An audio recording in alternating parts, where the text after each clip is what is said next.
서울의 번잡한 도심, 가을비가 촉촉이 내리는 늦은 오후였다. 서울 스카이빌딩 로비는 바쁘게 오가는 사람들로 북적였다. 유명 법률사무소가 자리 잡은 이곳에서 강서연 변호사가 엘리베이터를 향해 우아하게 걸어가고 있었다. 그녀는 외국 투자자들과의 중요한 미팅을 앞두고 있었다. 서연은 평소와 같이 단정한 차림새였다. 긴장된 분위기 속에서도 그녀는 외모에 흠결이 없도록 신경 썼다. 그녀의 검은 정장은 깔끔하게 다림질되어 있었고 까만 머리는 단정하게 묶여 있었다. 그녀의 눈빛에서는 결연한 의지가 느껴졌다. 하지만 그 눈빛 깊숙한 곳에는 미세한 불안감도 스쳐 지나갔다. 그 혼잡 속에서 이준호는 젊은 배달원이 서연의 사무실로 음식을 배달하러 왔다가 이상한 점을 발견했다. 그는 서연이 타려는 엘리베이터 패널 아래에 늘어진 전선을 보았다. 준호의 심장이 빠르게 뛰기 시작했다. 그의 손에 들린 배달 가방이 미세하게 떨렸다. 순간적으로 위험을 감지한 준호는 과감한 행동을 취했다. 그는 몸을 던져 자동문을 막았다. 잠깐만요. 그의 목소리가 떨렸다. 서연은 처음에 당황스러워했다. 그녀의 얼굴에 짜증의 기색이 스쳤다. 뭐 하는 거예요? 그녀가 날카롭게 물었다. 하지만 곧 준호의 놀란 표정을 보고 뒤로 물러섰다. 그 순간 문이 닫혔고 폭발음과 함께 번쩍이는 불빛이 엘리베이터 패널에서 튀어나왔다. 으악! 서연은 놀라 비명을 질렀다. 그녀의 얼굴이 순식간에 창백해졌다. 경보음이 울렸고 엘리베이터는 몇 층을 추락하다 갑자기 멈췄다. 빌딩 전체가 흔들렸다. 로비에 있던 사람들은 혼란에 빠졌다. 비명소리와 함께 무슨 일이 일어났는지 알아보려는 소리들이 뒤섞였다. 노년의 한 여성은 가슴을 부여잡고 숨을 가쁘게 내쉬었다. 서연은 가슴이 뛰는 것을 느꼈다. 그녀는 아찔한 순간을 넘겼다는 것을 깨달았다. 그녀의 손은 떨리고 있었다. 그녀는 준호를 바라보았다. 그의 눈에서 공포와 안도감이 동시에 느껴졌다. 괜찮으세요? 준호가 조심스럽게 물었다. 준호는 여전히 숨을 헐떡이며 자신이 본 것을 설명하려 했지만 주변의 소란과 사이렌 소리에 붙여 그의 목소리는 들리지 않았다. 전선이 이상했어요. 그가 소리쳤지만 아무도 귀 기울이지 않았다. 그 순간 모든 이의 머릿속에는 한 가지 확신만 있었다. 이 유명한 빌딩에서 심각한 사고가 일어났다는 것. 그리고 모두가 그 원인을 알고 싶어 했다. 노년의 한 남성이 중얼거렸다. 이런 일이 다 있나? 세상이 점점 더 위험해지는구먼. 서연은 깊은 숨을 내쉬었다. 그녀의 머릿속에는 수많은 생각이 스쳐 지나갔다. 누가 이런 짓을? 그녀는 고개를 끄덕였다. 이 사건은 단순한 사고가 아니라는 것을 직감적으로 알았다. 그녀의 눈에 결연함이 서렸다. 반드시 진실을 밝혀내리라. 이 예기치 못한 사건은 강력한 의문을 던졌다. 누가 엘리베이터를 파괴하려 했을까? 그리고 왜? 이 사건은 서연뿐만 아니라 그녀 주변의 모든 이들에게 영향을 미칠 일련의 발견의 시작점이 될 것이다. 서울 스카이 빌딩의 평화로운 일상은 이제 끝났다. 그리고 모두의 삶은 예상치 못한 방향으로 흘러가기 시작했다. 빌딩의 사고 현장은 여전히 긴장감이 감돌았다. 소방관들과 기술자들이 긴급 점검을 하는 동안 서연은 로비 한켠에서 경찰과 이야기를 나누고 있었다. 그녀의 얼굴에는 여전히 충격의 흔적이 남아 있었지만 눈빛만은 단단했다. 강 변호사님, 혹시 최근에 위협을 받은 적이 있으신가요? 형사가 조심스럽게 물었다. 서연은 잠시 생각에 잠겼다. 특별히 그런 일은 없었어요. 하지만 이번 일이 단순 사고라고 생각되지 않네요. 그녀의 말에 주변 사람들의 시선이 집중됐다. 서울 스카이 빌딩은 유명 정치인들과 기업인들이 자주 드나드는 곳이었다. 매일같이 큰 회의와 거액의 계약이 이루어지는 장소였다. 이번 사고의 여파는 즉각적이었다. 누군가 고위 인사를 노린 것으로 보일지도 모른다는 공포가 퍼져나갔다. 서연은 법정에서 늘 보여주던 전문가다운 태도를 유지하려 했었다. 하지만 이번엔 그녀 자신이 의문의 사건에 휘말린 당사자였다. 그녀는 자신을 구해준 젊은이를 찾았다. 준호는 여전히 현장에 남아 경비원들과 이야기를 나누고 있었다. 이준호 씨, 맞죠? 서연이 다가가 물었다. 준호는 깜짝 놀라 고개를 돌렸다. 네, 맞습니다. 당신이 아니었다면 큰일 날 뻔했어요. 정말 감사합니다. 서연의 목소리에는 진심 어린 감사의 마음이 담겼다. 준호는 쑥스러운 듯 고개를 긁적였다. 아니에요. 당연히 해야 할 일을 한 것뿐인데요. 서연은 준호가 엘리베이터 패널을 뚫어지게 쳐다보던 순간을 떠올렸다. 혹시 뭔가 이상한 점을 발견하신 건가요? 준호의 표정이 굳어졌다. 그는 잠시 망설이다 입을 열었다. 사실 어제 위층에 배달하러 갔을 때 이상한 대화를 들었어요. 누군가가 상황을 해결해야 한다는 식의 말을 하더라고요. 서연의 눈이 커졌다. 그걸 왜 지금 얘기하시는 거죠? 준호는 고개를 숙였다. 죄송합니다. 무서워서. 일에 휘말릴까봐 말하지 못했어요. 그들의 대화를 듣고 있던 노년의 한 남성이 한숨을 쉬었다. 세상이 참 험악해졌다. 서연의 머릿속에는 하나의 질문이 맴돌았다. 이 사건의 배후에 누가 있을까? 그리고 왜 자신을 노린 걸까? 그녀는 결심했다. 반드시 진실을 밝혀내고 말겠다고. 그날 밤 뉴스에는 유명 변호사 서연을 노린 암살 시도라는 제목의 기사가 헤드라인을 장식했다. 아직은 모든 게 추측에 불과했지만 한 가지는 확실했다. 이 사건의 진실은 예상보다 더 충격적일지도 모른다는 것. 서울 스카이 빌딩의 사건으로 온 도시가 술렁이는 동안 서연의 남편 장민우는 평범한 하루를 보냈다고 말하며 집으로 돌아왔다. 그의 목소리에는 미묘한 긴장감이 감돌았다. 여보, 괜찮아요? 서연이 걱정스럽게 물었다. 민우는 잠시 망설이다 대답했다.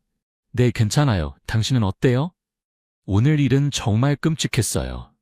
서연은 남편의 눈을 바라보았다. 그의 눈빛에서 무언가 이상한 점을 느꼈지만 그저 피곤한 탓이라고 생각했다.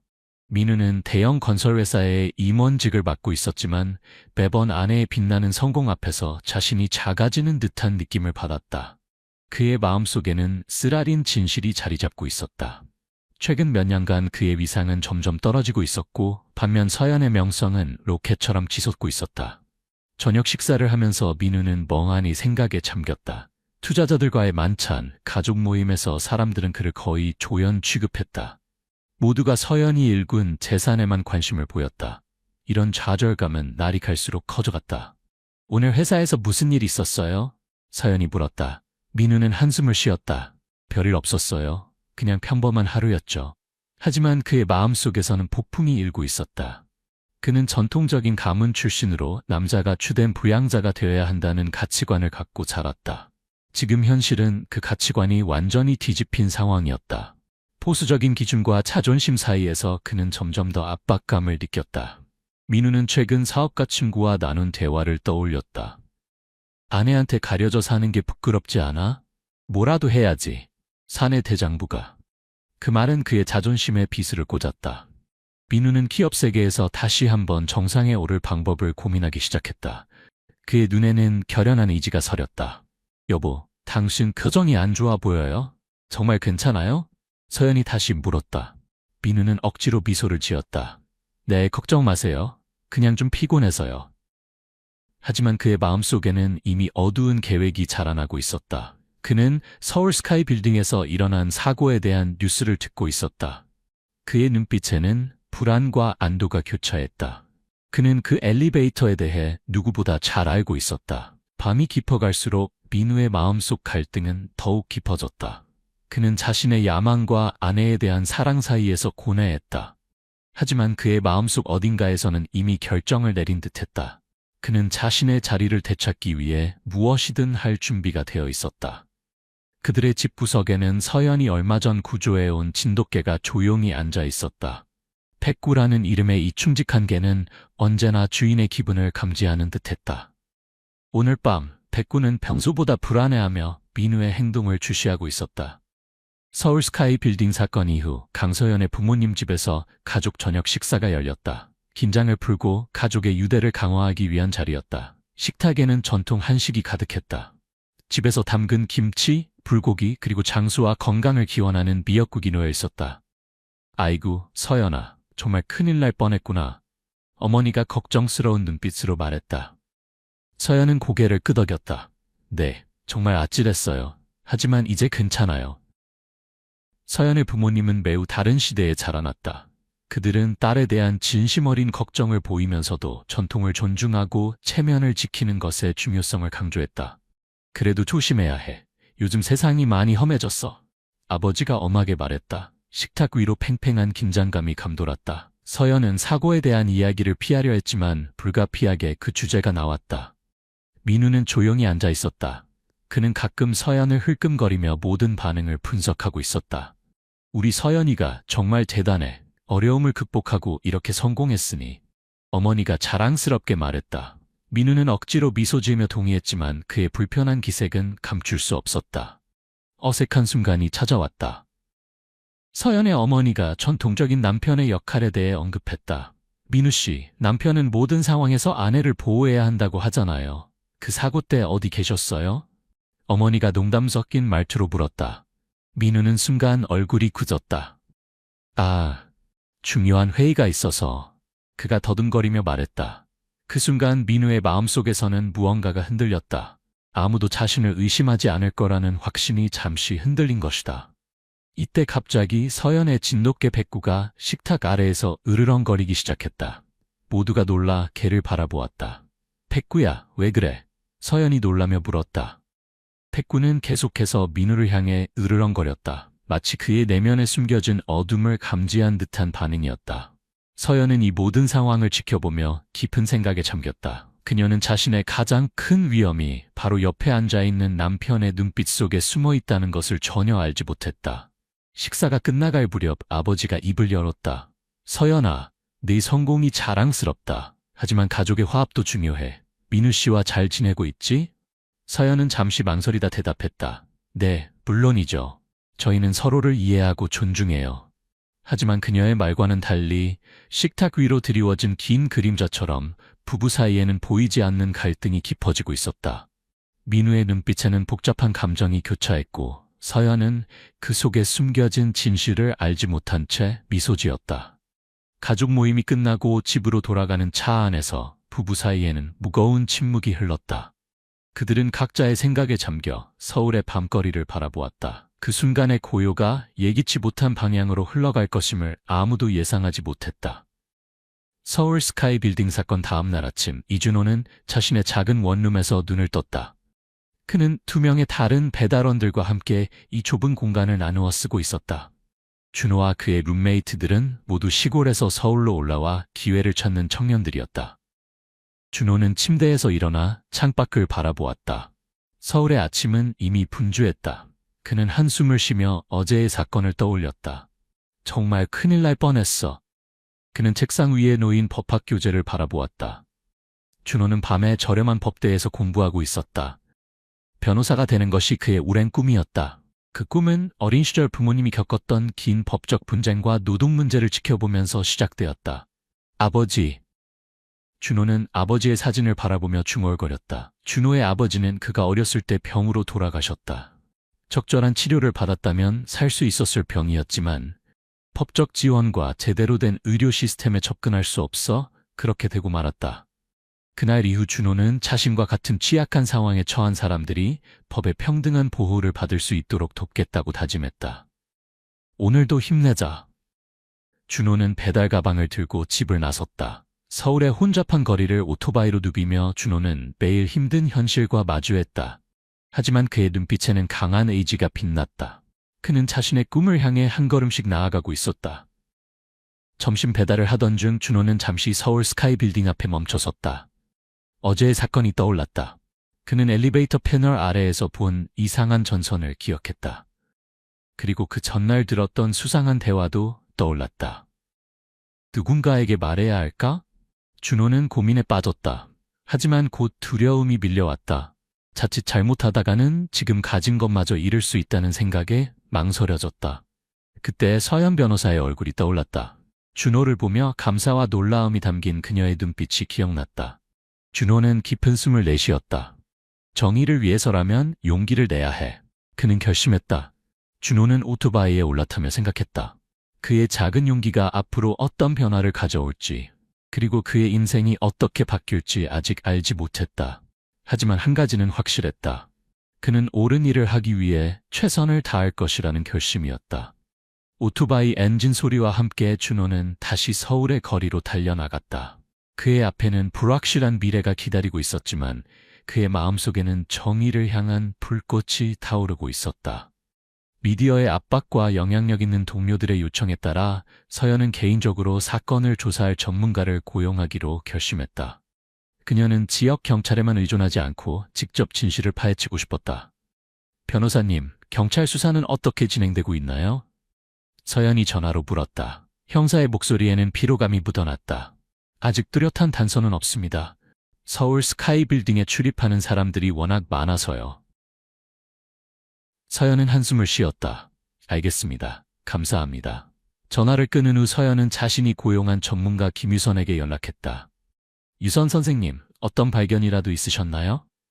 유선의 목소리는 긴장감이 느껴졌다. 네, 중요한 것을 발견했습니다. 엘리베이터 기계실에서 명확한 조작의 흔적을 찾았어요. 단순 사고가 아닙니다. 서연의 가슴이 철렁 내려앉았다. 그럼 정말 누군가가 저를 노린 거군요. 그녀는 곧바로 사무실로 향했다. 보안 카메라 영상을 뒤지고 회의 일정을 검토하며 내부 연락망을 총동원했다. 그 과정에서 몇 가지 수상한 점들이 드러났다. 이게 뭐지? 서연은 모니터를 뚫어지게 쳐다보았다. 사고 전날 모자를 깊게 눌러쓰고 헐렁한 옷을 입은 남자가 기계실에 들어가는 모습이 보였다. 영상은 흐릿하지만 그 사람의 자세에서 뭔가 익숙한 느낌이 들었다. 혹시 빌딩 내부 사람일까? 서연은 중얼거렸다. 동시에 서연은 이준호가 경비원에게 이상한 전선을 봤다고 말했다는 사실을 알게 되었다. 그녀는 사고 당시 준호의 용기 있는 행동을 떠올렸다. 이준호 씨를 다시 만나야겠어. 그녀는 결심했다. 이 조사는 점점 더 긴장감을 불러일으켰다. 서연은 누군가가 자신을 노리고 있는 불안에 시달렸다. 주변 사람들이 생각보다 믿을만하지 않을지도 모른다는 의심이 들기 시작했다. 유선은 경고했다. 변호사님, 이 일을 저지른 사람은 끝까지 갈 각오가 되어 있을 겁니다. 조심하세요. 서연은 깊은 한숨을 내쉬었다.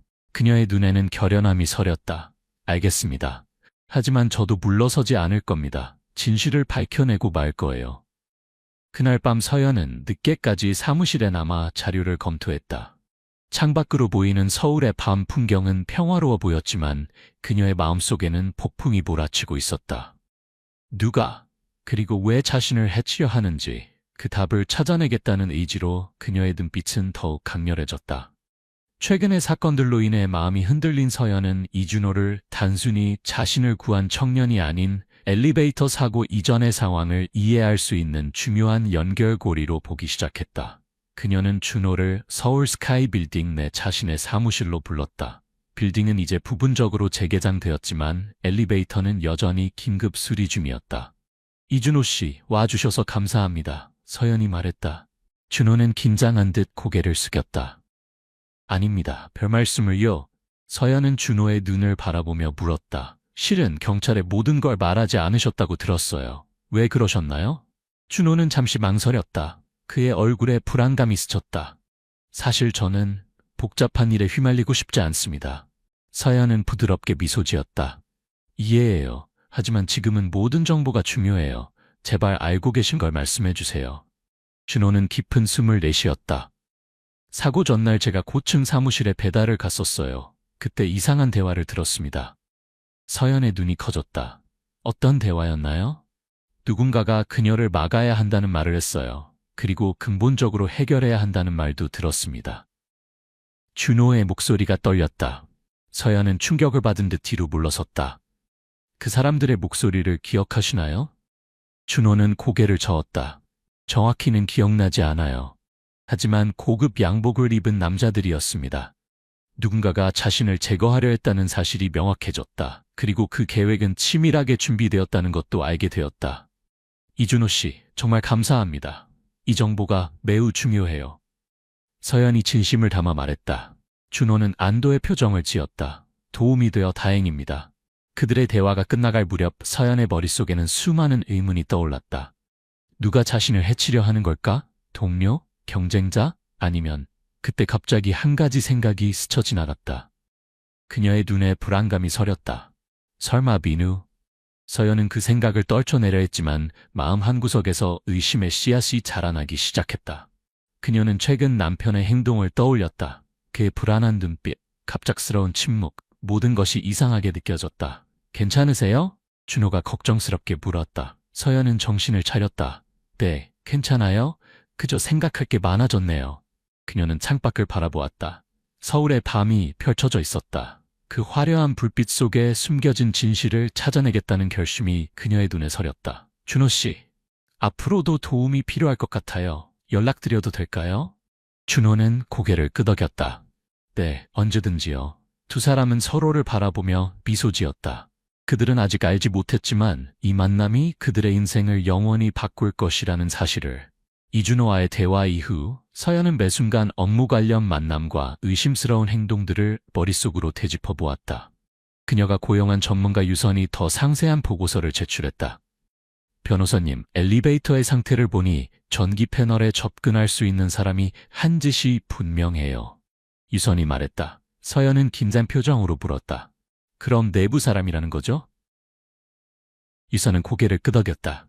네, 그렇습니다. 이건 단순한 파괴 행위가 아니에요. 구조를 잘 아는 사람이 계획적으로 한 짓입니다. 며칠 전 내부 CCTV를 분석하던 유선이 갑자기 서연을 불렀다. 변호사님, 이것 좀 보세요. 화면에는 어두운 정장을 입고 모자를 쓴 남자가 기계실에 들어가는 모습이 보였다. 영상은 흐릿했지만 중요한 세부 사항이 눈에 띄었다. 저 반지. 서연이 중얼거렸다. 그것은 한국의 명문대학 공과대학 졸업 반지였다. 서연은 순간 숨이 막히는 것 같았다. 그녀의 남편 장민우도 그런 대학을 나왔다는 사실이 떠올랐다. 혹시 민우와 관련된 사람일까요? 서연이 떨리는 목소리로 물었다. 유선은 조심스럽게 대답했다. 아직 확실한 건 없습니다.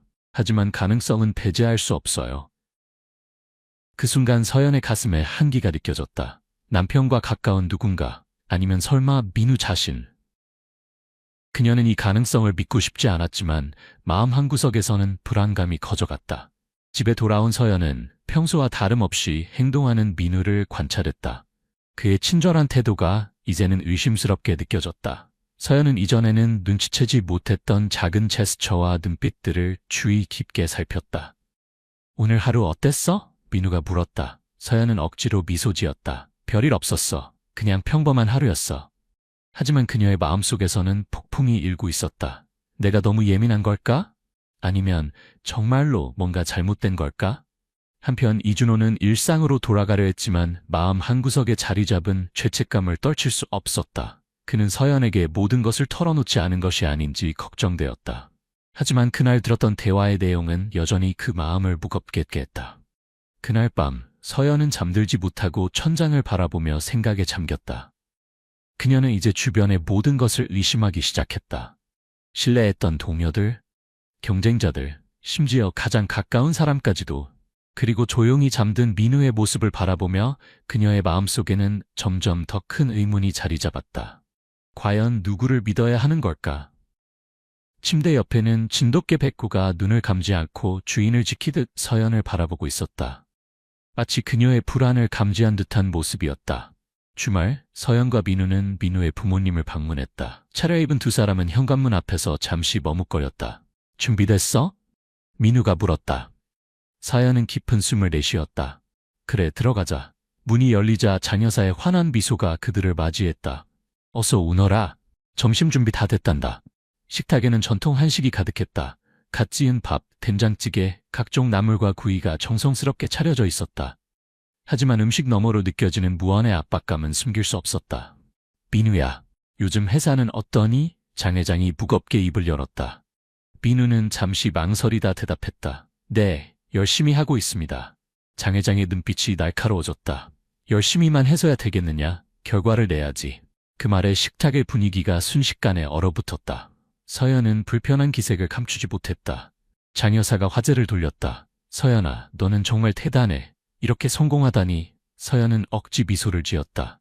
과찬이세요. 아직 부족한 게 많아요. 에이, 무슨 소리. 너희 부부 중에 네가 더 잘 벌잖니. 장 여사의 말에 민우의 표정이 굳어졌다. 장 회장이 갑자기 목소리를 높였다. 우리 민우가 명문대 공대를 나왔는데 이게 말이 되나? 아들이 가장으로서 제 역할을 못하다니. 서연은 당황했다. 아버님, 저희는 서로 존중하며 살고 있어요. 하지만 장 회장의 불만은 그치지 않았다. 장 가문의 자존심이 걸린 문제야. 민우야, 넌 우리 가문의 자랑스러운 아들이었어. 지금 내 모습을 보면 답답하다. 민우의 얼굴이 점점 굳어갔다. 그의 눈에는 복잡한 감정이 교차했다. 서연은 이 상황이 불편했다. 그녀는 무언가 말하고 싶었지만 이 자리에서는 적절치 않다고 판단했다. 식사가 끝나갈 무렵 장 회장이 다시 입을 열었다. 민우야, 내 아내 뒤에 숨지 말고 제대로 된 남자가 되어라. 알겠나? 민우는 고개를 숙인 채 대답했다. 네, 아버지. 집으로 돌아오는 차 안, 두 사람 사이에는 무거운 침묵이 흘렀다. 서연은 남편을 곁눈질로 바라보았다. 민우의 굳은 표정에서 그가 느끼는 압박감과 좌절감이 고스란히 전해졌다. 이런 압박감이 그를 극단적인 선택으로 몰아갔을까? 서연은 마음속으로 생각했다. 하지만 그녀는 아직도 남편을 의심하고 싶지 않았다. 그날 밤 서연은 잠들지 못했다. 그녀의 머릿속에는 수많은 의문이 맴돌았다. 가족의 기대, 사회의 압박, 그리고 그 모든 것 사이에서 흔들리는 그들의 모습. 그녀는 이 모든 것이 어떤 결말을 향해 가고 있는지 알지 못했다. 공식 수사의 진전에 만족하지 못한 서연은 이준호와 더 깊은 대화를 나누기로 결심했다. 그녀는 준호에게 연락해 서울의 한 전통 찻집에서 만나자고 제안했다. 찻집 안은 은은한 한약 향기로 가득했다. 서연과 준호는 구석자리에 앉아 조용히 이야기를 나누기 시작했다. 준호 씨, 고마워요. 이렇게 시간 내주셔서. 서연이 말했다. 준호는 어색하게 미소 지었다. 아닙니다. 제가 도움이 될 수 있다면 좋겠습니다. 차를 마시며 대화를 나누는 동안 서연은 준호가 단순한 배달원이 아니라는 것을 깨달았다. 그는 지적이고 야망 있는 청년이었고 법학을 공부하고 있었다. 왜 법학을 공부하게 되셨어요? 서연이 물었다. 준호의 눈에 슬픔이 스쳤다. 제 아버지가 부당한 일을 당하셨어요. 그때 저희를 도와줄 변호사가 없었죠. 그래서 저는 약자를 위해 싸우는 변호사가 되고 싶었습니다. 서연은 깊은 공감을 느꼈다.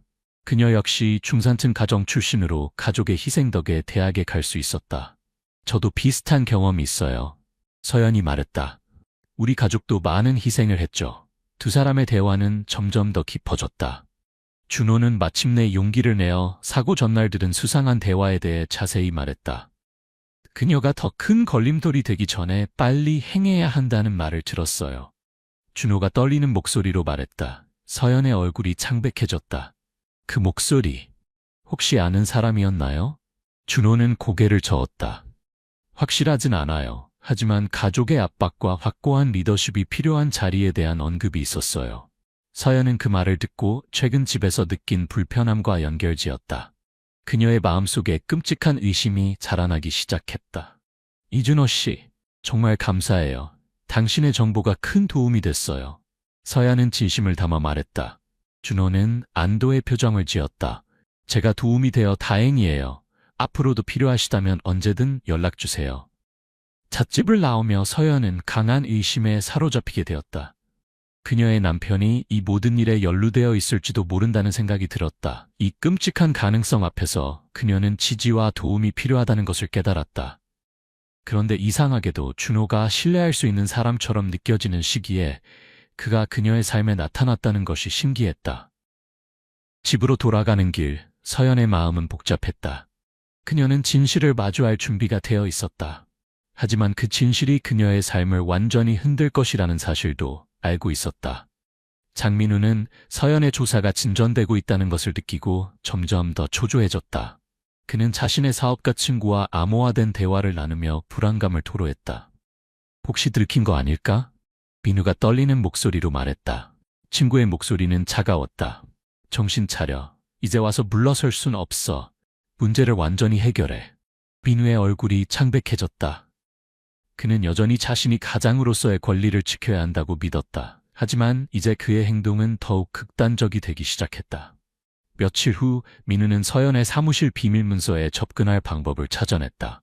그의 목표는 명확했다. 서연의 평판을 떨어뜨려 그녀를 공적으로 망신시키는 것이었다. 그러면 내가 아내의 사업을 이어받을 수 있을 거야. 민우는 자신을 설득했다. 그는 밤늦게 사무실에 몰래 들어가 중요한 사건 파일을 조작하기 시작했다. 손이 떨렸지만 그는 계속해서 문서를 변경했다. 한편 서연은 중요한 국제 투자자들과의 만남을 준비하고 있었다. 이 계약은 그녀의 법률사무소 확장에 결정적인 역할을 할 것이었다. 이준호 씨, 내일 회의에 같이 가주실 수 있나요? 서연이 전화로 물었다. 준호는 잠시 놀란 듯했지만 곧 대답했다. 네, 물론이죠. 제가 어떤 도움을 드릴 수 있을까요? 서연은 미소 지었다. 당신의 날카로운 관찰력이 필요해요. 다음날 아침 호텔 회의실에서 서연은 마지막으로 서류를 검토하고 있었다. 그때 준호가 이상한 점을 발견했다. 변호사님, 이 숫자들이 이상해요. 전에 봤던 것과 달라요. 준호가 걱정스럽게 말했다. 서연은 즉시 긴장했다. 그녀는 서류를 자세히 살펴보기 시작했다. 이건 누군가 조작한 거예요. 서연의 목소리가 떨렸다.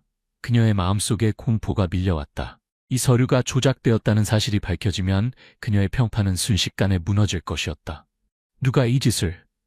서연은 얼굴이 창백해졌다. 그때 그녀의 머릿속에 끔찍한 생각이 떠올랐다. 그녀는 깊은 숨을 내쉬었다. 준호 씨, 우리 시간이 없어요. 이 서류들을 전부 다시 확인해야 해요. 두 사람은 급히 모든 문서를 검토하기 시작했다. 시간은 촉박했고 투자자들과의 만남이 다가오고 있었다. 서연의 심장은 빠르게 뛰었다. 그녀는 이 위기를 어떻게 극복해야 할지 고민했다. 그리고 그 순간 그녀는 결심했다. 진실을 밝혀내고 이 모든 일의 배후에 있는 사람을 찾아내겠다고. 서연은 누군가 매우 가까운 사람이 그녀의 기밀 문서에 접근했다는 사실을 깨달았다. 그녀는 즉시 사무실 보안 카메라와 시스템 접속 기록을 확인하기 시작했다. 이럴 수가. 서연은 충격에 빠졌다. 기술 전문가의 분석 결과 장민우의 로그인 기록이 발견되었다. 서연의 손이 떨렸다. 그녀는 이제 진실과 마주해야 한다는 것을 알았다. 그날 밤 집으로 돌아온 서연은 거실에서 민우를 기다리고 있었다. 민우가 들어오자 그녀는 차갑게 물었다. 왜 그랬어? 민우는 얼어붙었다. 무슨 말이야? 서연은 증거를 내밀었다. 내 사무실 시스템에 접속한 기록이야. 내 아이디로. 민우의 얼굴이 창백해졌다. 그의 눈에는 공포와 분노가 교차했다. 난 그저. 그가 말을 더듬었다. 서연의 목소리가 높아졌다. 무엇을 얻으려고 한 거야? 내 경력을 망치면 뭐가 좋아? 순간 민우의 감정이 폭발했다. 넌 모르겠지. 난 항상 네 그림자 속에 있었어. 네 부모님은 날 실패자 취급하고 모두가 날 무시해. 그의 고백은 계속되었다. 엘리베이터도 내가 한 짓이야. 하지만 난 정말 너를 다치게 하려던 게 아니었어. 그저 너를 놀라게 하고 싶었을 뿐이야. 서연은 충격에 빠졌다. 그녀의 눈에서 눈물이 흘렀다. 어떻게 이럴 수 있어? 민우는 계속해서 외쳤다. 난 그저 내 권리를 되찾고 싶었을 뿐이야. 존경받는 남편이 되고 싶었다고. 서연은 뒤로 물러섰다. 그녀의 마음은 조각났다. 그녀가 선택한 인생의 동반자가 그녀를 죽음전까지 몰아갔다는 사실을 받아들이기 힘들었다. 이제 우리 사이엔 미래가 없어. 서연이 차갑게 말했다.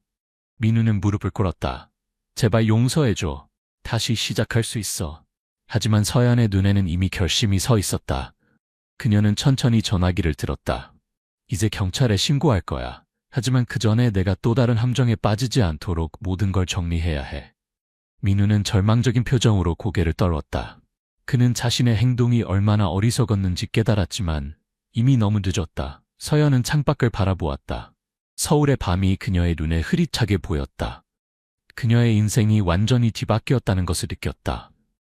하지만 동시에 이제 새로운 시작을 할 수 있다는 희망도 피어올랐다. 그녀는 깊은 숨을 내쉬었다. 앞으로의 길이 쉽지 않을 것임을 알았지만 그녀는 강해질 것이다. 그리고 이 경험을 통해 더 나은 사람이 될 것이다. 장민우가 엘리베이터 사고에 연루되었다는 소식이 퍼지자 서울의 기업계와 언론계가 발칵 뒤집혔다. 서연의 사무실 앞에는 수많은 기자들이 몰려들었고 그녀의 전화기는 쉴 새 없이 울렸다. 서연 씨, 괜찮으세요? 이준호가 걱정스럽게 물었다. 서연은 피곤한 표정으로 고개를 끄덕였다. 네, 괜찮아요. 그저 모든 게 너무 빨리 일어나는 것 같아요. 민우의 전통적인 가문은 충격에 빠졌다. 그의 부모님은 언론의 질문을 피해 집안에 틀어박혔다. 가문의 명예가 한순간에 무너진 것이다. 서연은 복잡한 감정에 휩싸였다. 분노, 실망, 슬픔이 뒤섞여 그녀를 괴롭혔다. 하지만 동시에 앞으로 나아가야 한다는 강한 의지도 느꼈다. 이혼 절차는 신속하게 진행되었다. 서연은 변호사로서의 경험을 살려 모든 것을 체계적으로 처리했다. 하지만 법정에서 민우를 마주쳤을 때 그녀의 마음은 아팠다. 서연아, 정말 미안해. 민우는 목이 메인 듯 말했다. 서연은 그를 바라보지 않은 채 대답했다. 이제 와서 무슨 소용이에요? 이준호는 서연에게 큰 지지가 되었다. 그는 사무실을 돕고 서연의 정서적 지지자 역할을 했다. 변호사님, 제가 할 수 있는 일이 더 있을까요? 준호가 물었다. 서연은 미소 지었다. 지금처럼 곁에 있는 것만으로도 충분해요. 그날 밤 서연은 사무실 창문을 바라보며 생각에 잠겼다. 그녀는 이제 새로운 시작을 해야 한다는 것을 알았다. 민우의 배신으로 인한 상처는 깊지만 그녀는 이를 통해 더 강해질 수 있다고 믿었다. 이제부터는 나 자신을 위해 살아야겠어. 서연은 중얼거렸다. 그녀는 준호의 성실함과 정직함을 떠올렸다. 그의 꿈과 정의감, 그리고 그를 향한 따뜻한 감정이 그녀의 마음속에서 싹트기 시작했다. 어쩌면 내가 그의 꿈을 도와줄 수 있을지도 몰라. 서연은 결심했다. 그녀는 이 고통스러운 경험을 통해 배운 것들을 활용해 더 나은 변호사, 더 나은 사람이 되기로 했다. 그리고 그 과정에서 준호와 같은 열정 있는 젊은이들을 돕고 싶었다. 그녀는 깊은 숨을 내쉬었다. 앞으로의 길이 쉽지는 않겠지만 이제 그녀는 준비되어 있었다. 새로운 장을 시작할 시간이 온 것이다. 진돗개 백구가 그녀의 발 옆에 앉아 충직하게 그녀를 바라보았다. 마치 걱정 말아요, 함께 할게요 라고 말하는 것 같았다. 몇 주가 지나고 모든 것이 차분해졌다. 장민우는 엘리베이터 사보타주, 명예훼손, 그리고 가능한 형사 책임에 대한 재판을 기다리고 있었다. 그는 아내를 죽이려 한 것은 아니라고 주장했지만 그의 행동은 이미 돌이킬 수 없는 결과를 낳았다. 이 사건은 한국 사회에 큰 파문을 일으켰다. 가족의 전통과 압박, 질투와 자존심이 얼마나 파괴적일 수 있는지에 대한 논의가 뜨겁게 이어졌다. 서연은 정신적 충격에서 서서히 회복되고 있었다. 어느 날 그녀는 서울 스카이 빌딩의 완전히 개조된 연회장에서 직원들과 모임을 가졌다. 여러분, 오늘 우리는 특별한 이야기를 나누고자 합니다. 서연이 말문을 열었다. 그녀는 이준호의 이야기를 들려주었다. 그가 어떻게 그녀의 목숨을 구했는지, 그리고 진실을 밝히는데 얼마나 중요한 역할을 했는지 설명했다. 준호 씨는 단순한 배달원이 아니었습니다. 그는 정의감 넘치는 법학도였죠. 서연의 목소리에 감동이 묻어났다. 그리고 그녀는 놀라운 발표를 했다. 우리 사무실은 준호 씨의 남은 법학 공부를 전액 지원하기로 했습니다. 또한 그에게 우리 법률팀에서 인턴십 기회를 제공하려 합니다. 회의장은 순식간에 환호성으로 가득 찼다. 준호는 눈물을 참으며 고개를 숙여 인사했다. 정말 감사합니다. 준호의 목소리가 떨렸다. 이 순간 모두가 깊은 감동을 느꼈다. 서연의 결정은 단순한 감사의 표현을 넘어 한 사람의 인생을 바꿀 수 있는 기회였다. 서연은 계속해서 말했다. 우리는 이번 사건을 통해 중요한 교훈을 얻었습니다. 질투와 욕심은 파멸을 부르지만 용기와 정직은 새로운 희망을 만들어냅니다. 그녀의 말에 모두가 고개를 끄덕였다. 민우의 이야기는 경계의 대상이 되었고 준호의 이야기는 희망의 상징이 되었다. 행사가 끝나갈 무렵 서연은 준호에게 다가갔다. 어떤 변호사가 되고 싶으세요? 서연이 물었다. 준호의 눈에 결연함이 서렸다. 저는 약자를 위해 싸우는 변호사가 되고 싶습니다. 강서연 변호사님처럼요. 서연은 따뜻하게 미소 지었다. 그 꿈을 꼭 이루세요. 저도 항상 응원하겠습니다. 그날 밤 서울의 밤하늘 아래 두 사람의 운명은 영원히 얽혀버렸다. 그들은 아직 알지 못했지만 이 만남이 그들의 인생뿐만 아니라 한국의 법조계에도 큰 변화를 가져올 것이었다. 이렇게 이야기는 끝이 났지만 서연과 준호의 새로운 여정은 이제 막 시작되었다. 그들의 앞에는 정의를 위한 긴 길이 펼쳐져 있었고 그들은 함께 그 길을 걸어갈 준비가 되어 있었다. 서연의 진돗개 백구는 그들 곁에서 충직하게 자리를 지켰다. 마치 그들의 여정을 축복하는 듯한 모습으로. 봄비가 서울의 새벽을 촉촉이 적시던 날, 강명자 할머니는 강남 세브란스 병원에서의 첫 야간 근무를 마치고 터덜터덜 걸음을 옮기고 있었다. 70이 넘은 나이에도 그녀는 낡은 건물 지하에 있는 자신의 작은 방세를 내기 위해 이 일자리가 간절했다. 오랜 세월 서울역 주변에서 노숙자로 지내며 빈 캔을 주워 겨우 목숨을 이어온 그녀에게 이 병원의 야간 청소부 자리는 하늘이 내린 선물 같았다. 아이고, 이 늙은 뼈다귀가. 강명자 할머니는 무릎 통증에 인상을 쓰며 병원 복도를 걸었다. 형광등 불빛 아래 그녀의 주름진 얼굴에는 평생의 고단함이 깊게 새겨져 있었다. 소독약 냄새가 가득한 복도를 지나며 그녀는 문득 병실 안에서 들려오는 낮은 목소리에 걸음을 멈췄다. 그날 밤 재계의 거물 박성준 회장이 가슴 통증으로 급히 입원해 있었다. 그의 아들인 박지우 의사가 직접 아버지를 돌보는 모습은 병원 직원들에게 감동적으로 비쳤다. 아버지, 걱정 마세요. 제가 직접 돌볼게요. 지우의 말투는 부드러웠지만 명자 할머니의 날카로운 눈은 무언가 이상한 점을 포착했다. 여러 차례 약물 투여에도 박성준 회장의 안색이 점점 창백해져 가고 있었다. 병원 구석구석을 청소하며 살아온 반평생 동안 명자 할머니는 수많은 약들의 색과 냄새를 기억하고 있었다. 지우 의사가 주사기에 채운 투명한 액체에서 미묘하게 다른 색조가 보였다. 마음 한 곳에서 경고음이 울렸다. 잠시만요, 의사 선생님. 그녀의 목소리는 떨렸지만 단호했다. 순간적인 용기로 그녀는 지호가 약물을 주입하려는 순간 그의 손목을 붙잡았다. 지호 의사의 눈빛이 차갑게 변했다. 뭐 하시는 겁니까? 그의 목소리는 낮지만 경멸이 가득했다. 주변 간호사들이 황급히 다가와 명자 할머니를 밀쳐냈다. 전문가에게 맡겨두세요. 할머니는 청소나 하세요. 하지만 그 짧은 순간 명자 할머니는 침대에 누운 박성준 회장이 자신을 향해 보내는 희미한 감사의 눈빛을 놓치지 않았다. 병실을 나오며 그녀의 가슴은 무겁게 가라앉았다. 70년 넘게 살아오며 쌓인 직감이 속삭였다. 저 사람이 위험해. 뭔가 해야 해. 명자 할머니는 떨리는 손으로 벽을 짚으며 결심했다. 비록 자신이 보잘것없는 청소부일지라도 모른 척 지나칠 수 없었다. 그녀는 그 회장을 지켜볼 것이다. 다음날 강남 세브란스 병원은 술렁이고 있었다. 강명자 할머니는 청소도구를 손에 쥐고 병원 구석구석을 닦으며 동료들의 날카로운 시선을 느꼈다. 전날 밤 박지우 의사의 손을 붙잡은 그 순간부터 그녀는 병원에서 문제를 일으키는 청소부가 되어버렸다. 감히 서울대 의대 수석 졸업한 박지호 선생님한테 그런 무례를 다니. 저 할머니 정신이 이상한 거 아닌가요? 젊은 간호사 하나가 또래에게 속삭였다. 환자는 의사 선생님 친아버지인데 왜 해를 끼치겠어요? 평생 길러준 아버지에게 독을 탄다니 말도 안 되는 소리지. 다른 간호사가 코웃음을 치며 답했다. 명자 할머니는 고개를 숙이고 걸음을 재촉했다. 손에 든 걸레가 떨리고 있었다. 병원 구석구석을 청소하며 70년 넘게 살아온 세월 동안 다져진 직감이 그녀에게 속삭였다. 아직 끝나지 않았어. 그 회장님이 위험해. 평생 의뢰 자리에서 살아온 그녀에게 병원 전체가 자신을 향해 쏟아내는 차가운 눈길이 등을 오싹하게 했다. VIP 병실에 누워있는 박성준 회장의 상태는 시간이 갈수록 악화되고 있었다. 아들이 주는 약을 복용할 때마다 그는 가슴속 깊은 곳에서 올라오는 불안감을 지울 수 없었다. 창밖으로 서울의 높은 빌딩들이 보였다. 그 빌딩 중 몇 개는 자신이 평생을 바쳐 건설한 상준그룹의 소유였다. 그토록 엄격하게 키웠던 지호가 자신에게 해를 끼치고 있다는 가능성과 싸우는 것은 상상조차 할 수 없는 일이었다. 회장님, 약 드실 시간입니다.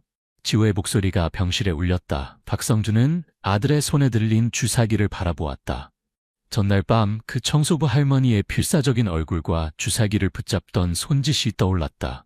가슴 한편에서 경고등이 켜졌다. 병원을 나서던 명자 할머니는 주차장 한편에서 기다리고 있던 박성준 회장의 개인 비서 김정우에게 불려 세워졌다. 그는 주변을 살피며 조심스럽게 그녀에게 다가왔다. 어젯밤에 정확히 무슨 일이 있었던 건가요? 그의 목소리는 낮고 긴장감이 있었다. 제가 무슨 이득을 보려고 그런 이야기를 지어내겠어요? 명자 할머니는 한숨을 내쉬며 주름진 손으로 머리카락을 쓸어 넘겼다. 그저 이상한 것을 봤을 뿐인데 약의 색이 달랐어요. 평소에 링거액과는 달랐다고요. 김정우는 반신반의하는 표정이었지만 그녀의 진심 어린 걱정에 마음이 흔들렸다. 알겠습니다. 제가 한번 살펴보겠습니다. 그의 이 작은 약속이 명자 할머니에게는 큰 위안이 되었다. 드디어 그녀는 혼자가 아니었다. 자신의 의심에 정당한 이유가 있을지도 모른다는 희망의 불씨가 타오르기 시작했다. 비가 다시 내리기 시작했다. 서울의 차가운 봄비가 명자 할머니의 낡은 우산 위로 떨어졌다.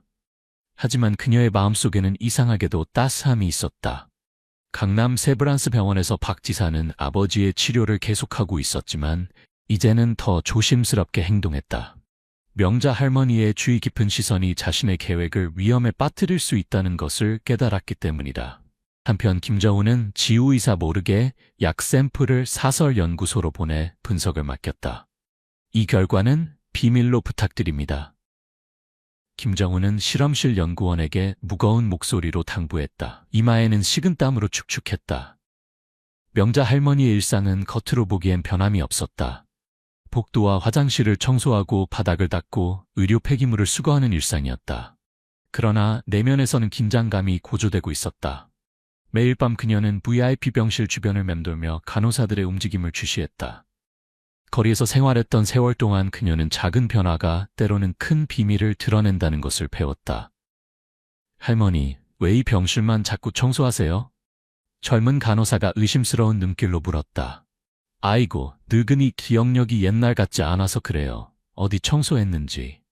그녀의 말은 겸손했지만 그녀의 눈은 회장의 링거액을 주시하고 있었다. 며칠 후 김정우가 실험실 결과를 받으려고 돌아왔을 때 그의 표정은 어두웠다. 결과지에는 명확하게 적혀 있었다. 쥐약 성분이 혼합되어 있다는 것이다. 그는 충격에 휩싸여 몇 분간 차 안에서 망연자실했다. 현실을 받아들이기 힘들었다. 박지호 의사가, 그토록 존경받던 의사가 자신의 아버지를 독살하려 했다니 이건 말도 안 돼. 김정우는 차 안에서 결과지를 읽으며 중얼거렸다.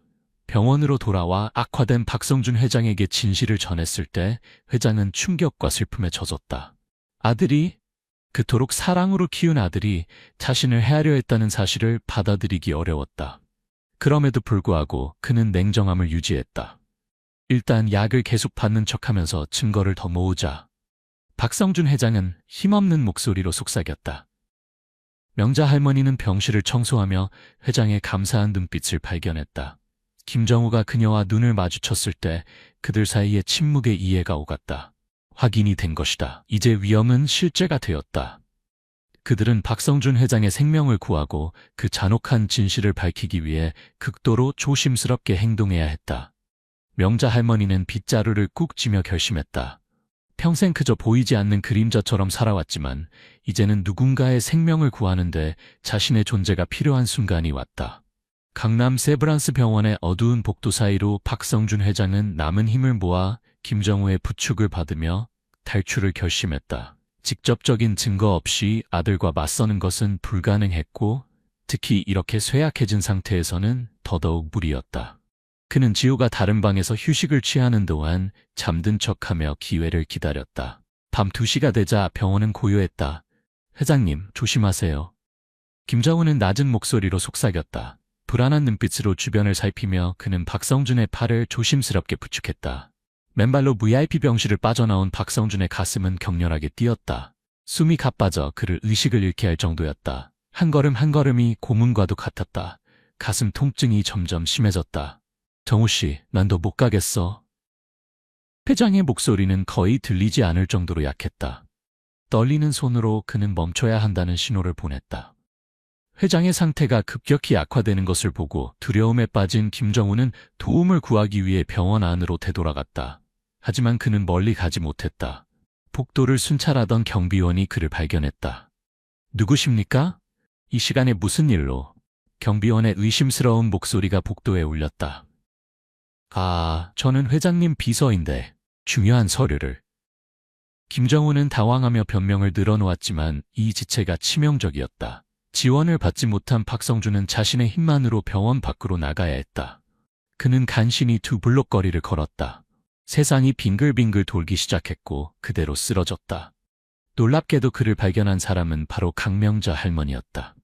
24시간 마트에서 간단한 식료품을 사들고 돌아오는 길이었다. 길바닥에 쓰러진 재벌 회장을 알아본 그녀는 망설임 없이 그를 부축했다. 회장님, 정신 차리세요. 명자 할머니의 거친 손이 박성준의 얼굴을 가볍게 두드렸다. 의식이 희미한 박성준을 명자 할머니는 놀라운 힘으로 자신의 작은 월세방으로 이끌었다. 평생 고단한 삶을 살아온 그녀의 몸은 생각보다 강인했다. 한밤중 서울의 뒷골목을 지나는 동안 그녀의 마음은 복잡했다. 운명이 이상하게도 그녀를 선택했다. 독사를 의심했던 유일한 청소부가 이제 모든 사람들이 손을 뻗을 수 없는 그 부자를 구하는 사람이 된 것이다. 걱정 마세요, 회장님. 제가 모시겠습니다. 명자 할머니는 박성준의 축 늘어진 몸을 부축하며 속삭였다. 그녀의 낡은 신발은 젖은 아스팔트 위에서 무거운 소리를 냈다. 서울의 밤하늘에는 구름이 걷히고 별들이 조용히 그들의 도주를 지켜보고 있었다. 명자 할머니의 방은 비록 작지만 청결하고 정돈되어 있었다. 벽지는 군데군데 벗겨져 있었고 바닥에는 얇은 다다미가 깔려 있었으며 구석에는 간단한 음식을 만들 수 있는 작은 전기 레인지가 놓여 있었다. 그리고 그 낡은 이불 위에 재벌 박성준 회장이 누워 있었다. 아이고, 정신이 드세요? 명자 할머니는 박성준의 이마에 찬 수건을 올려놓으며 물었다. 그의 얼굴은 창백했고 숨은 가빴다. 명자 할머니는 수십 년 전 한국이 지금처럼 발전하기 전 할머니에게서 배운 민간요법을 떠올렸다. 인삼과 쑥, 그리고 여러 약초를 섞어 끓인 차를 준비했다. 쥐약 성분을 몸에서 배출시키는 데 도움이 될 것이라 믿었다. 회장님, 이거 드셔보세요. 쓰지만 독을 빼는 데 좋을 거예요. 그녀는 조심스럽게 박성준의 입술에 차를 갖다 대었다. 한 모금, 두 모금. 서서히 박성준의 의식이 돌아오기 시작했다. 통증과 피로 속에서도 그는 자신을 돌보는 명자 할머니의 따뜻한 눈빛을 발견했다. 그녀가 건네는 생강차를 마실 때마다 위장에 타는 듯한 느낌이 조금씩 줄어들었다. 평생 권력과 부의 세계에 둘러싸여 살았던 그에게 이런 소박하고 진정한 배려는 오랜만에 느끼는 따스함이었다. 할머니, 감사합니다. 그의 목소리는 겨우 들릴 정도였다. 한편 병원에서는 박지우 의사가 아버지의 행방을 찾지 못해 초조해하고 있었다. 그가 투여한 독약이 충분히 효과적이었을 것이라 생각했기에 그는 아버지가 병원 어딘가에서 이미 숨을 거둘 거라 생각했다. 이 상황이 그를 더 조급하게 만들었다. 아버지의 재산을 상속받기 위한 계획을 서둘러 진행해야 했다. 장례식은 간소하게 진행하겠습니다. 박지호는 가족들과 지인들에게 슬픔에 젖은 척했다. 이유로는 아버님의 마지막 소원이라는 핑계를 댔다. 그의 연기는 완벽했다. 모두가 아들의 슬픔에 공감했다. 그러나 그들은 알지 못했다. 지호가 얼마나 서둘러 장례식을 마치고 상속 절차를 밟고 싶어 하는지를. 그 모든 소동에서 박성준은 명자 할머니의 소박한 집에서 천천히 회복되고 있었다. 날이 갈수록 그는 자신의 목숨을 구한 이 평범한 청소부에게 끝없는 감사함을 느꼈다. 어둠 속에서 빛을 발견한 것 같았다. 회장님, 오늘은 기운이 좀 어떠세요? 명자 할머니가 물었다. 덕분에 조금 나아지는 것 같습니다. 박성준은 미소를 지으며 대답했다. 그의 눈에는 새로운 결심이 깃들어 있었다. 몇 주가 지나자 박성준 회장은 상당히 기력을 회복했다. 완전히 건강해진 것은 아니었지만 이제는 앉아서 명자 할머니와 짧은 대화를 나눌 수 있을 정도였다. 그녀의 고된 삶에 대한 이야기를 들으며 그는 세상을 다른 시각으로 바라보기 시작했다. 할머니는 평생 이렇게 사셨어요? 박성준은 창가에 앉아 물었다. 네, 뭐 특별한 건 없었지요. 그저 하루하루 버티는 거죠. 명자 할머니는 쓸쓸하게 웃었다. 박성준은 깊은 생각에 잠겼다. 자신이 평생 키워온 아들, 탐욕스러운 아들에게 강요했던 엄격함과 성공에 대한 압박이 이제는 모두 무의미해 보였다. 자신의 피부치가 저지른 차가운 배신 앞에서 모든 것이 허무하게 느껴졌다. 그럼에도 그는 복수심에 사로잡히지 않았다. 정의를 원했고 아들에게 교훈을 주고 싶었다. 비유적으로 지호가 자신의 독을 맛보게 하고 싶었다. 그날 저녁 김정우를 불러 은밀한 계획을 세웠다. 병원 사건 이후 그림자처럼 숨어 지내던 김정우는 박성준의 지시에 따라 가짜 서류와 신분증을 준비했다. 그들은 한민국이라는 인물을 만들어냈다. 이 사람은 70년대 박성준이 가졌던 비밀 연애의 결실인 아들이라는 설정이었다. 이 소문을 재계와 연예계 기자들에게 흘려보세요. 확인할 수 없는 출처에서 나온 것처럼요. 박성준은 치밀한 계획을 세웠다. 그 소문은 순식간에 퍼졌다. 금융 전문지와 가십지에선 박성준 회장의 수조 원대 유산을 두고 벌어질 상속 분쟁에 관한 기사를 쏟아냈다. 한민국은 누구인가? 상준그룹 상속 전쟁의 새로운 변수라는 제목의 기사가 온라인을 뜨겁게 달궜다. 자신의 통제 아래 있다고 믿었던 지호는 이 소식에 충격을 받았다. 이 이야기가 사실이라면 그가 상속받을 재산을 나눠야 할 판이었다. 그는 공황 상태에 빠졌다. 한민국이 나타나 권리를 주장하기 전에 현금화할 수 있는 것들을 서둘러 처분하기 시작했다. 부동산, 회사 지분, 주식들을 일단 현금으로 확보해야 해. 빨리. 지호는 사무실에서 초조하게 중얼거렸다. 박성준의 계획은 완벽하게 돌아가고 있었다. 그는 페이퍼 컴퍼니를 통해 아들이 헐값에 내놓은 자신의 제국의 핵심 부분들을 다시 사들였다. 그의 정체나 소재를 드러내지 않으면서 각종 뉴스와 아들의 절망적인 행동을 관찰하고 있었다. 지우에게 상황이 날이 갈수록 악화되었다. 공포와 탐욕이 뒤섞인 악순환에 빠져들고 있었다. 회장님, 지우 씨가 완전히 패닉 상태입니다. 김정우가 보고했다. 박성준은 여유로운 미소를 지었다. 이제 시작일 뿐이야. 아버지의 죽음이 공식적으로 발표되고 장례식까지 치러진 상황에서 박지호 의사는 상속 절차를 진행하기 위한 준비에 몰두했다. 그러나 사생아에 관한 소문들이 그의 평안을 갉아먹고 있었다. 법적 서류를 작성하기 위해선 공식 사망증명서가 필요했다. 그의 공공기관 인맥 덕분에 의료 보고서를 위조할 수 있었지만 사망증명서 발급에는 아직 문제가 있었다. 가족과 회사의 공식 확인이 필요합니다. 시청 직원이 말했다. 지호는 이를 악물었다. 언제까지 기다려야 합니까? 이런 혼란 속에서 지호는 예상치 못한 전화 한 통을 받았다. 상준그룹의 핵심 사업체인 강남 세브란스 병원을 인수하고 싶어하는 미국인 사업가라고 했다. 제안은 거절하기 어려웠다. 상당한 자본 투자로 지호는 모든 부채를 해결하고도 상당한 이익을 얻을 수 있을 것이었다.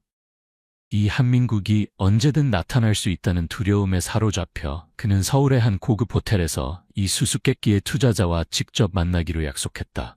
좋은 기회입니다. 빨리 처리하죠. 지호는 통화를 마치며 한숨을 쉬었다. 만남의 날이 왔다. 긴장된 공기가 감돌았다. 지호가 예약된 스위트룸에 들어서자 어두운 정장을 입은 남자가 등을 돌린 채 앉아 있었다. 문이 닫히는 순간 한국 경찰들이 김정호와 함께 모습을 드러냈다. 그 남자가 천천히 돌아섰고 박성준 회장의 얼굴이 나타났다. 살아있고 차갑게 바라보는 그의 모습에 지호는 충격으로 말을 잃었다. 아, 아버지? 지호의 다리가 후들거렸다. 박성준의 옆에는 강명자 할머니가 조용한 표정으로 서 있었다. 이제 그녀는 수수한 차림이었지만 품위 있게 재벌의 개인 비서처럼 보였다. 지호는 함정에 빠졌음을 깨달았다. 내가 날 독살하려 했지. 박성준의 목소리는 낮고 무거웠다. 지호는 입을 열었지만 말이 나오지 않았다. 그의 계획, 거짓 장례식, 허둥지둥 처분했던 재산들. 모든 것이 머릿속을 스쳐 지나갔다. 사망진단서는 필요 없겠구나. 내가 살아있으니. 박성준이 냉정하게 말을 이었다. 경찰관 하나가 지호에게 다가왔다. 박지호 씨, 존속살해 미수 혐의로 체포합니다. 묵비권을 행사하실 수 있으며 의사에서 범죄자로 모든 계획이 어떻게 무너졌는지, 누가 아버지를 구했는지, 그리고 왜 이 평범한 청소부 할머니가 아버지 곁에 있는지 모든 의문이 밀려왔다. 하지만 이미 늦었다. 밝혀진 진실은 단지 시작에 불과했다. 그의 행동에 대한 판결은 곧 내려질 것이다. 고급 호텔 방 안에서 살아있는 박성준 회장의 모습은 박지호 의사를 완전히 얼어붙게 만들었다. 무거운 침묵이 공기를 짓눌렀다. 김정우와 한국 경찰들이 아들을 체포할 준비를 마친 상태였다. 눈에 띄게 마른 몸으로도 박성준은 등을 곧게 펴고 자신을 죽이려 했던 아들을 차갑게 응시했다. 잠깐만요. 지호가 떨리는 목소리로 말했다. 모욕이나 분노의 외침 없이 박성준은 강명자 할머니의 도움으로 간신히 목숨을 건졌던 이야기를 들려주었다. 어떻게 한민국이라는 가짜 사생아 소문을 퍼뜨려 상준그룹의 재산을 헐값에 다시 사들였는지, 거의 모든 재산을 되찾게 되었는지 설명했다. 그의 말 한마디 한마디가 지호의 양심을 치는 망치 같았다. 내 계획이 물거품이 됐다. 김정우가 모은 독살 증거와 사기 증거가 이미 당국에 넘어갔어. 박성준의 목소리는 냉정했다. 김정우가 견고한 서류 가방을 열어 증거물들을 꺼냈다. 독약 분석 결과, CCTV 영상, 거짓 사망 증명서 위조 시도의 증거들이 차례로 공개되었다. 지호는 침을 꿀꺽 삼키며 자신의 모든 계획이 모래성처럼 무너지는 것을 지켜봤다. 경찰관 중 한 명이 수갑을 들고 다가왔을 때 지호는 절망에 빠졌다. 아버지, 제발요. 그가 떨리는 목소리로 애원했지만 박성준의 표정은 변함없이 냉랭했다. 평생 엄격했을지언정 박성준은 결코 아들이 자신을 살해하려 할 거라고는 상상도 못했다. 아들의 손목에 수갑이 채워지는 순간 그는 경찰에 신호를 보냈다. 법이 너를 심판할 것이다. 그가 단호하게 말했다. 지우가 밖으로 끌려나가는 동안 박성준은 명자 할머니와 김정우 곁에서 움직이지 않았다. 이 장면은 많은 권력 있는 가문의 비극을 확인시켜 주었다. 재산이 저주가 되어 혈연 관계마저 파괴할 수 있다는 사실을. 괜찮으세요, 회장님? 명자 할머니가 조심스럽게 물었다. 박성준은 고개를 끄덕였다. 그의 눈에는 슬픔과 결단이 함께 담겨 있었다. 이제 끝났어요, 할머니. 하지만 새로운 시작이기도 합니다. 호텔 방을 나서는 박성준의 걸음은 무거웠지만 확고했다. 그의 뒤로 서울의 찬란한 스카이라인이 창문으로 보였다. 한때 그가 지배했던 도시였다. 이제 그는 그 모든 것을 다시 되찾았지만 가장 소중한 것, 아들의 사랑과 존경은 영원히 잃어버렸다. 이제 어디로 가시겠습니까? 김정호가 물었다. 집으로. 박성준이 대답했다. 그러나 그것은 더 이상 예전의 저택이 아니었다. 새로운 이해와 감사의 마음으로 바라보는 세상이었다. 박지우의 사건은 이후 몇 주 동안 현지 언론에서 큰 화제가 되었다. 의사 아들이 억만장자 아버지를 독살하려 했다는 소식은 전국을 충격에 빠뜨렸다. 그러나 상준 가문의 명예를 보호하기 위해 박성준은 자신의 인맥을 동원해 불필요한 추문이 퍼지는 것을 막았다. 아들을 부끄러운 구경거리로 만들고 싶지 않았다. 비록 지호가 법적으로 책임을 져야 한다고 생각했지만 어디까지 공개할 것인지 신중하게 결정해 주십시오. 박성준은 검찰 고위 관계자와의 비공개 미팅에서 이렇게 당부했다. 강명자 할머니는 이제 공식적으로 박성준 회장의 개인 비서로 일하게 되었다.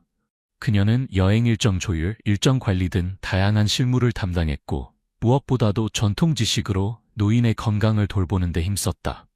아들의 패신에 따른 슬픔과 실망 속에서도 박성준은 이 소박하고 따뜻한 마음을 가진 할머니의 존재에서 위안과 안정을 느꼈다. 회장님, 오늘은 인삼차를 준비했어요. 면역력에 좋답니다. 명자 할머니가 정성스럽게 차를 내렸다. 고맙습니다, 할머니. 어쩌면 당신은 내 평생 최고의 의사인지 모르겠군요. 박성준은 미소를 지으며 답했다. 지우의 상황은 복잡했다. 아버지가 고용한 변호사들의 도움으로 그는 수사에 협조하는 대가로 감형을 받는 조건으로 합의했다. 박성준에게 아들이 진정한 뉘우침 없이 감옥에서 썩어가는 것보다 그가 자신의 불명예를 공개적으로 마주하고 도덕적 파산과 아버지와의 관계 단절이라는 더 큰 벌을 받는 것이 중요했다. 아버지, 저 정말 죄송합니다. 법정에서 지우가 떨리는 목소리로 말했다. 박성준은 묵묵히 바라보기만 했다. 용서의 말은 나오지 않았다. 비공개 회의에서 박성준은 가족과 그룹 임원들에게 지호를 무기한 경영에서 배제할 것임을 설명했다. 상준그룹의 어떤 부분도 그에게 맡겨지지 않을 것이며 낮은 직급의 업무조차 허용되지 않을 것이다. 메시지는 명확했다. 배신은 모든 것을 잃게 만들었다. 그럼 누가 회사를 이어받게 됩니까? 한 임원이 조심스럽게 물었다. 박성준은 창밖을 바라보며 깊은 생각에 잠겼다. 아직 결정하지 않았소. 하지만 확실한 건 미래의 상준그룹은 단순히 이윤만 추구하는 기업이 아닌 사회에 기여하는 기업이 될 것이오. 그의 눈빛에는 새로운 비전이 담겨 있었다. 죽음의 문턱에서 돌아온 사람만이 가질 수 있는 깊은 통찰이었다. 비록 상처는 깊었지만 박성준 회장은 자신의 기업들을 재정비하고 수익의 일부를 사회공헌 활동에 투자하기로 결심했다.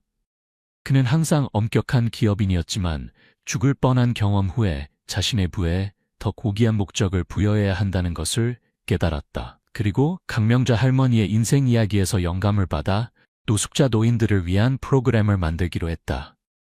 이 사업은 단순한 기부가 아닙니다. 우리 사회에서 가장 취약한 구성원들에게 존엄성을 돌려주는 일입니다. 박성준은 상준그룹 중역들 앞에서 단호하게 말했다.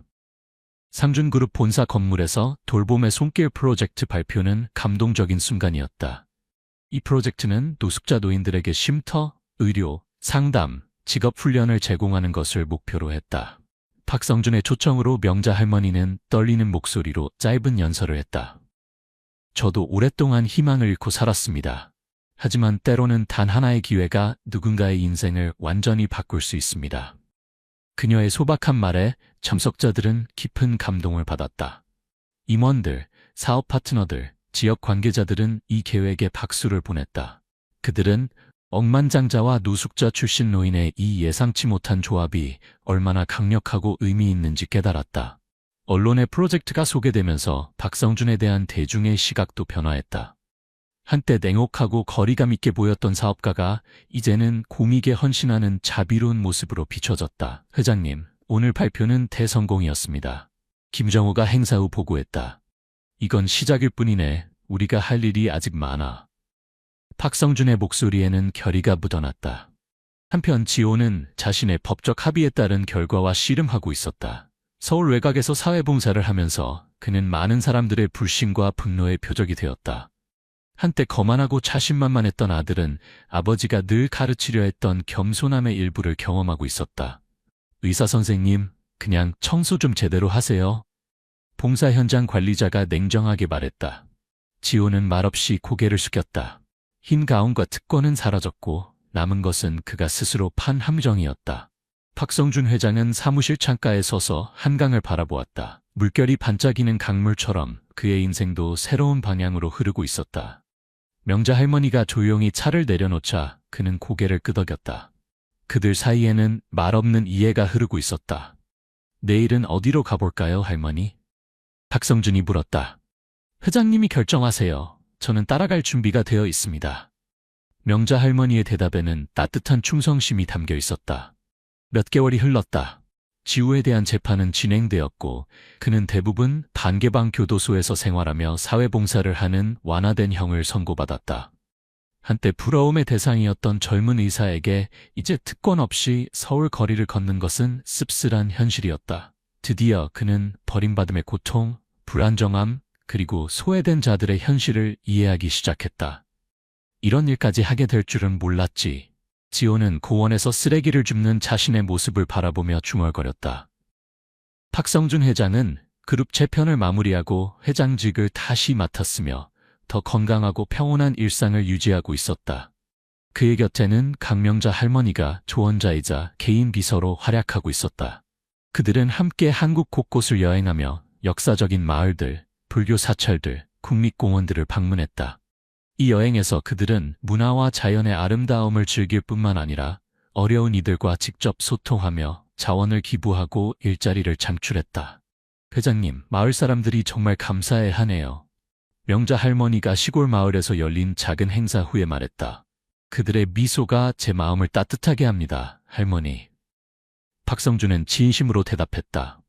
수십 년 동안 거리에서 살았던 명자 할머니는 이제 특별한 가족의 일원이 되었다. 그녀가 구하는 데 일조한 가족이었다. 박성준의 저택에 그녀만의 방이 마련되어 있었지만 그녀는 여전히 자신의 독립성을 지키고 싶어 했다. 그럼에도 이제 그녀는 좋은 음식과 품위 있는 옷을 누릴 수 있었고 마침내 인정받는 사람이 되었다.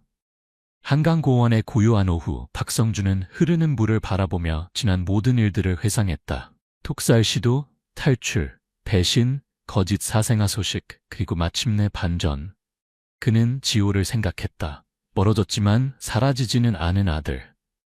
가족 상처는 컸지만 아마도 시간과 아들의 진정한 뉘우침이 그것을 치유할 수 있을 것이다. 마지막 그룹 재편 회의를 마치며 박성준은 다음과 같이 선언했다. 오늘부터 강명자 여사는 우리의 사회공헌 프로젝트에서 제 동반자가 될 것입니다. 그녀가 없었다면 제가 여기 서서 이 말을 할 수 없었을 겁니다. 박수 소리가 즉시 울려 퍼졌다. 박성준은 승리했다. 그는 자신의 재산을 자신만의 목적대로 활용하고 탐욕의 도구로서가 아닌 주권자로서의 자유를 되찾았다. 무엇보다도 그는 고통을 성장의 기회로 변화시킨 것에 대해 기쁨을 느꼈다. 이것은 모든 것을 잃을 뻔했지만 살아남아 가치 있는 교훈을 가르치고 배운 사람의 승리였다. 권력에 의해 부패한 가족관계의 연약함에 대한 값을 매길 수 없는 교훈이었다. 이제 진정한 자유를 얻었군요, 회장님. 명자 할머니가 미소 지으며 말했다. 그래요, 할머니. 우리 모두 자유를 얻었습니다. 박성준이 평온하게 대답했다.